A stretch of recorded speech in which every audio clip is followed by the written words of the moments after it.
Il fut sans aucun doute l'un des hommes les plus importants de notre histoire politique récente et de notre histoire tout court.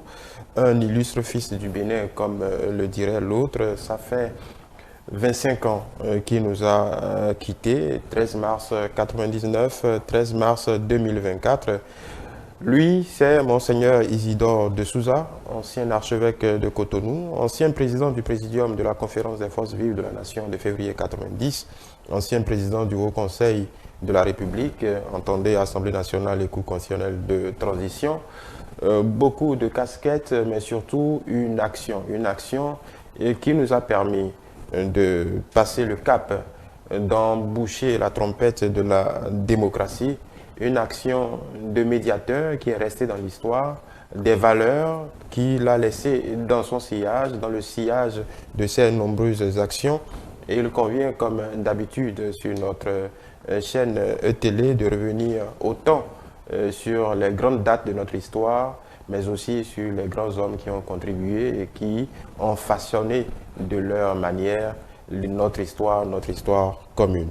Et nous recevons aujourd'hui, pour en parler, le père Rodrigue Gbedjinou, directeur de l'école d'initiation théologique et pastorale, promoteur de la Fondation Afrique Espérance et des éditions Isidore de Souza. Mon père, bonjour. Bonjour, monsieur.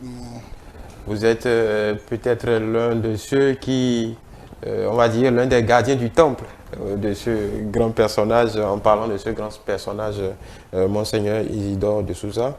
Je m'en vais vous poser on va dire, une question, disons, comme on le dirait, une question, un bateau, une question toute simple.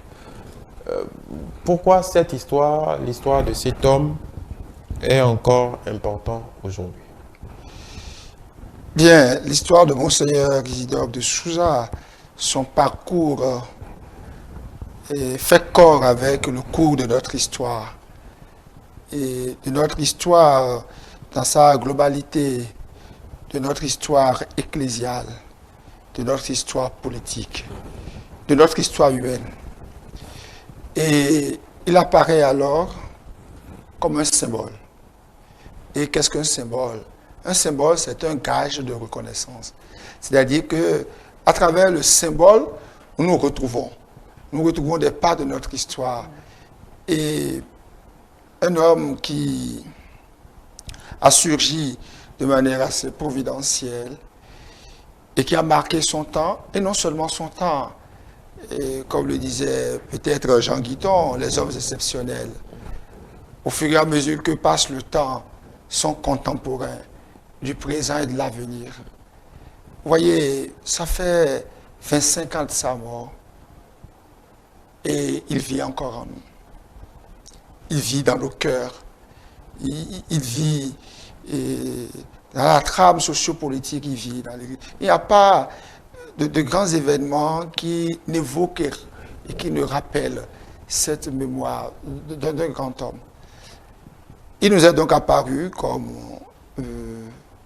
un homme au service de Dieu, parce que c'est là la source aussi de tout ce qu'il a fait. Un homme au service de Dieu, il se considère comme un véritable Yahweh-non, c'est-à-dire un prêtre. Oui, justement, parlez-nous un peu du parcours de ce Yahweh-non, comme vous dites, parce que quand on parle de Monseigneur Isidore de Souza, on sait bien que c'est un homme de Dieu, on sait bien que c'est un grand prélat, mais on a tendance à le réduire à son rôle à l'occasion de cette conférence des forces vives de la nation. Mais parlez-nous un peu de son parcours. Ben oui, voilà, il est né à Ouida le 4 avril 1934. Il rentre au petit séminaire où l'avait précédé son grand frère, qui est mort, un jeune lévite d'élite, comme le disait le cardinal Ganti. Et quand sa maman l'a accompagné au petit clerc, et a voulu le confier à celui qui deviendra plus tard Monseigneur Lucien Monsieur Abouka. Et quand elle s'est retournée, elle s'est mise à pleurer parce qu'elle ramenait son fils au lieu où l'aîné est mort. Et voilà. Il a poursuivi son parcours ainsi. Un fait exceptionnel, grand séminariste, Et cela nous donne déjà des indications sur le caractère et la détermination de l'homme. Grand séminariste, pendant les vacances, il a joué une pièce de théâtre avec des filles au Fort français de Ouidah, ce qui était inadmissible à l'époque. Il a failli donc être renvoyé, n'eût été la bonté de son évêque d'alors, Monseigneur Parizeau. Vous comprendrez alors pourquoi il a voulu, quand il a été nommé évêque, être sacré au Fort français de Ouidah. Au lieu où il avait joué une pièce de théâtre, entré ainsi dans le drame de la Croix. Le 8 juillet 1962, il devenait prêtre. Et après son ordination, son évêque, le cardinal Gantin, l'a embarqué pour les études à Rome. Là, il fera une licence en théologie et en Bible. 3 ans plus tard, il reviendra pour être professeur au grand séminaire de Ouidah. Et après, il deviendra directeur du centre catéchétique de Ouidah. Directeur du centre catéchétique de Ouidah jusqu'en 1971, où il est nommé comme directeur de l'ISCR à Abidjan, l'Institut supérieur de culture religieuse, qui deviendra, grâce à ses soins, ICAO, et plus tard UCAO, que nous avons aujourd'hui dans nos différents pays. Et il restera là 10 ans. 10 ans, en 1921, il est élu archevêque coadjuteur de Cotonou. Il faut noter que déjà quand il était au centre catéchétique, il était vicaire général du diocèse. Devenu archevêque et coadjuteur, il est sacré le 8 décembre 1981 à Ouidah, au Fort français. Et ainsi, il commence son parcours. Là, l'archevêque coadjuteur, c'est qu'il y avait donc un archevêque titulaire, Monseigneur Christophe Adimou. Et vous voyez, même le jour de son sacre, dans son mot de fin, il disait au titulaire, à Monseigneur, vous avez eu raison de l'enfant terrible que je paraissais dans ma jeunesse, et vous avez accepté que je devienne le bâton de votre vieillesse. Et si quelquefois la fougue de mes jeunes années peut nous pousser loin, on aura besoin de votre sagesse pour tempérer les ardeurs. Voyez. Et comme archevêque coadjuteur, il va assumer certaines missions. Par exemple, quand la paroisse Sainte-Rita n'avait pas de curé, il va là-bas comme curé de la paroisse Sainte-Rita. Et c'est de là qu'il allait même à la conférence. Et il va à Saint-Gall, au grand séminaire qui n'avait pas de curé et de recteur. Le recteur n'était pas... Voilà, il est là, il attend, il est l'intérimaire. Et là, il a une belle expression, il dit... Il s'est prénommé là, Botoï. Prenez d'abord en attendant que l'autre vienne, un Botoï. Donc voilà un peu son parcours jusqu'au 2 février 1991, où il devient titulaire, et puis bon, il prend diverses responsabilités. C'était en tant que coadjuteur qu'il est allé à la conférence des forces unies de la nation. Voilà un peu, grosso modo, son parcours. Son parcours, oui. Alors, comment alors la politique croise son chemin? En tout cas, ou du moins, cette conférence des forces vives de la nation, puisque historiquement, de ce qu'on sait, c'est plutôt le cardinal Bernadette Gantin qui avait une certaine relation avec le président Kérékou à l'époque, même si Monseigneur de Souza était toujours dans son sillage. Comment il fait, il fait irruption sur cette scène politique à ce moment-là si tendu de notre histoire? Il faut noter que les évêques du Bénin, en février 1929, avaient publié une lettre pastorale que j'appellerais tonique et virile. Convertissez-vous et le Bénin vivra. Et je crois que c'est une lettre pastorale paradigmatique qui vaut encore aujourd'hui. Et c'était si bien. On avait un président qui était attentif aussi aux questions essentielles. Et le président Kérékou a fait imprimer cette lettre, je crois, près de 3000 exemplaires avec le drapeau du Bénin. Alors, le drapeau de la République populaire du Bénin, le vert avec les étoiles, mais qu'il a distribué à tous les cadres de l'administration. Convertissez-vous, le Bénin vivra. On a renoncé, je crois, le 7 décembre 1989, nous avons renoncé à l'idéologie marxiste-léniniste. On a dit, écoutez, tous les fils et filles du Bénin qui sont exilés politiques, ou tout cela, reviennent au pays. On se retrouve pour repenser notre pays, pour repenser l'avenir de notre pays. Donc il y avait des délégués. L'Église catholique devrait avoir à 4 délégués. Et parmi ces délégués, il y avait un évêque, une femme, un homme et un jeune. Et primordialement, c'était Monseigneur Robert Sass qui devait accompagner la délégation. Mais il semble qu'il avait un agenda qui ne lui consentait plus d'y être. Peut-être fort heureusement, parce qu'il était beaucoup plus tranché, fort heureusement. Et alors, providentiellement, les évêques ont dû demander à Monseigneur Isidore de Souza de représenter, d'accompagner la délégation catholique. Donc, il n'y est pas allé de son progrès, c'est-à-dire, c'est sollicité par ses pères évêques qu'il va à la conférence des forces vives des nations. Alors, il va à cette conférence, surtout qu'il y a l'annonce, on avait de la conférence des forces vives des nations, et il était dit qu'à la fin, il y aurait un Premier ministre. Oui. Vous voyez que le pouvoir pour le Béninois suscite des appétits voraces. Oui. Et alors, tout le monde cherchait. Donc, alors, c'était devenu un peu difficile et dangereux de laisser la présidence de la conférence des forces vives de la nation à un politique qui risque, comme on le voit tous les jours, de tirer le drap de son côté et d'assurer ses propres majorités. Ou, écoutez, d'écrire les tests qui favoriseront d'une certaine manière son ascension à la primature. Et c'est là où ils ont dit qu'il faut un homme neutre. Il faut un homme neutre. Et donc, on peut recourir aux hommes religieux. Et la première personne pressentie n'était pas Monseigneur de Souza. La première personne pressentie, c'était le pasteur Henri Harry, de l'église protestante. Il a décliné, il dit non, nous sommes là, nous les religieux, nous sommes là pour indiquer quelque idéal de vie politique, mais on ne va pas se mettre dans le combat. On va prendre les devants. Et il était inspiré par le professeur Paulin Ondondji, et qui pensait cela réellement. Et donc, quand Monseigneur de Souza a été suscité par les gens, il n'a pas demandé, il a été suscité, il n'a pas fait campagne, et au moment du vote, parce qu'on a voté pour le président du Présidium, il a été plébiscité, il a eu tous les votes sauf 8. Et les 8, c'était la délégation protestante plus la délégation musulmane.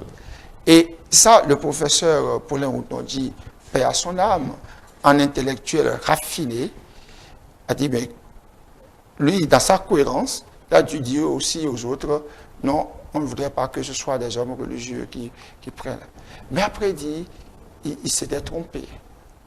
Et qu'il a reconnu que c'est providentiel que Monseigneur Isidore de Souza fut le président du Présidium et que cela a permis d'assurer ce qu'on appelle le miracle béninois et quelque chose d'irrépétible. C'est en peu de jours, toutes les conférences, c'est la conférence du Bénin qui a eu peu de jours et un succès inouï. Malheureusement, il y a quelques opportunistes de nos jours qui remettent en cause ou qui disent que, écoutez, tous les problèmes que nous avons émanent de la conférence. C'est dramatique. C'est dramatique pour un pays. Il faut nécessairement sauvegarder les grands symboles. Et s'il y a des symboles et des faits forts de notre histoire commune, il y a 2 faits majeurs. Et le premier, c'est notre indépendance de 1960. Et, disons, nous nous sommes libérés du joug des autres. Et en 90, nous nous sommes libérés de notre propre joug. Et vous voyez, je parlais tout à l'heure de l'opportunisme politique qui est un drame de notre société. Et parce que, je me rappelle, j'étais à un colloque, je crois, à l'occasion des 30 ans de la conférence des forces vives des nations. Et le représentant du président de la République, qui était ministre de la Justice alors, et a comparé maladroitement, il faut le dire, la Constitution de 1990 qui a été c'est-à-dire corrigée de nuit là, et a comparé ça comme au Nouveau Testament par rapport à l'Ancien. Oui. Oui. Bon, corrigé de nuit, bon, il n'y a aucun... Il n'y a pas d'indication particulière pour que ce soit corrigé Non, c'est le moment où ça a été fait. Oui, ça a été fait. Oui. C'est pas que je précise le moment où ça a été fait. Préciser, oui. Bon, donc, comment appelle-t-on? C'était maladroit parce que on considère ça comme un accomplissement. Nous avons vu ce que ça, les imperfections que ça avait. Justement, c'est intéressant d'avoir votre position là-dessus. On a eu Maître Robert Dossou il y a quelques semaines ici, sur ce même plateau, où déjà on parlait de consensus, mais à l'occasion de ces entretiens, on a beaucoup plus parlé de compromis. Est-ce que les critiques qui peuvent être nourries qui peuvent venir de certaines personnalités ou de certaines personnes ne sont pas, on va dire, tout au moins partiellement justifiées quand on considère que au-delà de ce que la conférence nous a permis de faire une transition tranquille, de passer à une nouvelle dynamique politique, que très vite, vous parlez d'opportunisme politique, que quelques années après cette belle réussite, comme vous dites, les dissensions politiques sont apparues très vite. À couteau tiré, on a vu que le mandat de Nicéphore Soglo a été émaillé de beaucoup d'épreuves.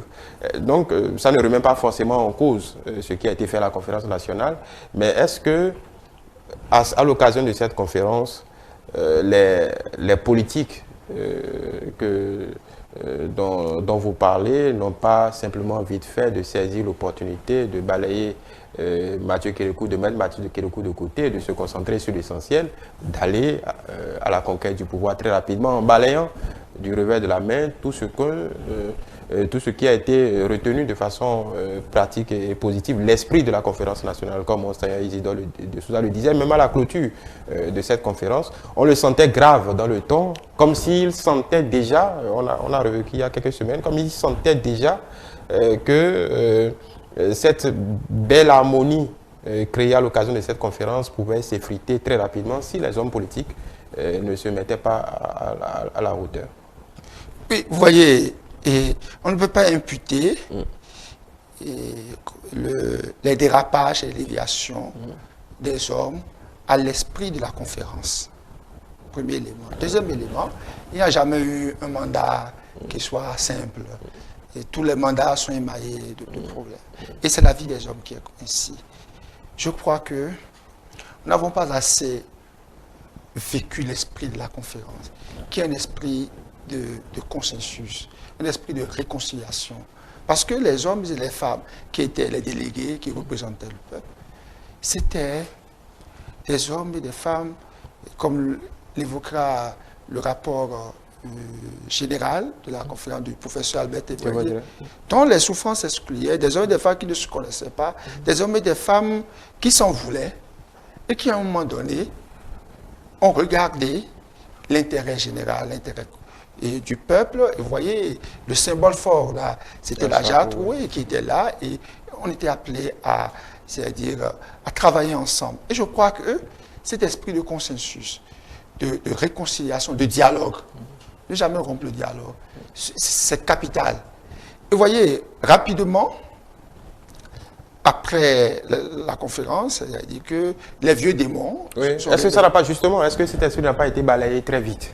Cet esprit, oui, parce que vous voyez, comme dit Monseigneur Isidore de Souza, vous pouvez changer une constitution en un jour, mais la mentalité d'un peuple, c'est sur une longue durée. Et ça nécessite quoi? Ça nécessite de l'éducation, ça nécessite de la culture. Nous avons considéré la conférence des forces vives des nations comme une panacée, comme une sinécure, quelque chose qui devait tout régler. Non. Et les pères qui étaient là, ceux qui étaient là, ils étaient bien conscients. Ils étaient bien conscients, c'est-à-dire de l'enjeu. Et j'ai comme impression que nous n'avions pas pris le relais. Et même cette conférence et des forces vives de la nation. Et qui la connaît aujourd'hui? En dehors des témoins, est-ce que c'est enseignant? Est-ce que cela a créé une dynamique? Sinon, c'est les 19 au 28 février que on recycle quelques événements et on revient. Quand nous avons des problèmes, on rappelle. Mais normalement, cet esprit doit être diffus et diffusé dans le peuple. Et vous voyez, et je ne sais pas, à l'époque, il y avait une ferveur populaire. Tout le monde était avec son transitor, sa radio pour écouter, c'était retransmis pour écouter. Et je disais tout à l'heure que c'est un acte fondamental. Et j'ai évoqué la mémoire ici du professeur Paulin Moutondi. Et je parlais des 30 ans de la conférence. Quand celui-là a dit que, mais écoutez, le troisième moment majeur de notre pays, c'est cette révision de la Constitution. Mais il a tapé sur la table, il dit non, on ne peut pas dire des choses comme ça. Il dit pardon, on ne peut pas dire des choses. Oui, bon, ça, ce sont des positions. Non, ce n'est pas des positions. Non, on ne peut pas mettre. Politique, oui. Ce n'est pas des positions politiques, c'est ça. Il faut à un moment donné pour un peuple l'essentiel. On ne peut pas mettre un événement, c'est-à-dire conjoncturel, avec un événement essentiel. Et quand on fausse les rapports, quel que soit là où on est, quand on fausse les rapports, c'est-à-dire qu'il y a quelque chose qui est flou là. Et c'est là où je dis, il y a l'éducation politique qui est capitale. Et cette éducation politique, excusez-moi, on ne la voit pas trop. Il y a une inculture, il y a une profanation aujourd'hui de la parole publique. Mais c'est à la charge de qui, l'éducation politique? L'éducation politique, c'est à la charge... Comme vous êtes avec moi, peut-être je fais une passe dans votre jardin. L'Église catholique a une aumônerie, a des cadres, en tout cas, a le peuple de Dieu, comme on dit. Mais est-ce que l'Église catholique en fait assez? Déjà pour ces cadres qui s'en réclament, ces cadres qui opèrent dans le paysage politique, public, et ainsi de suite, le diagnostic que vous venez de faire, est-ce que vous l'appliquez à vous-même? Déjà, parce que ça ne peut être déjà que ça. Est-ce qu'on fait assez? Oui. Je ne pourrais le dire. Tant qu'il y a à faire, ça veut dire qu'on n'a jamais fait assez. Premier élément. Deuxième élément, il y a des choses qui se font. Il y a des choses qui se font et quand il n'y a pas la réponse, c'est-à-dire que c'est qu'il faut, il faut un terrain pour que les valeurs tombent sur ce terrain et que cela produise l'effet. Vous voyez, ce qui m'a toujours étonné et surpris, et je parle de mon milieu, je me dis, mais bien souvent, c'est ceux qui ont essayé de tordre le cou, c'est-à-dire à l'hôtesse fondateur, et de s'amuser avec la stabilité de notre pays, sont quelquefois des chrétiens, malheureusement. Cela veut dire quoi? Cela veut dire aussi que être chrétien, ce n'est pas seulement emporter un nom. Oui. C'est incarner, c'est-à-dire un esprit. Et un esprit d'inclusion, un esprit de dialogue, un esprit d'ouverture à l'autre, un esprit où, et je ne pense pas qu'à moi, je pense aussi à l'autre, et nous devons aller ensemble. Et ça, c'est l'esprit, ça devait être l'esprit chrétien. Et cela est enseigné dans nos églises. Cela est enseigné dans le cours de catéchisme. Cela est enseigné dans nos aumôneries. Maintenant, est-ce que nous trouvons toujours les modalités nécessaires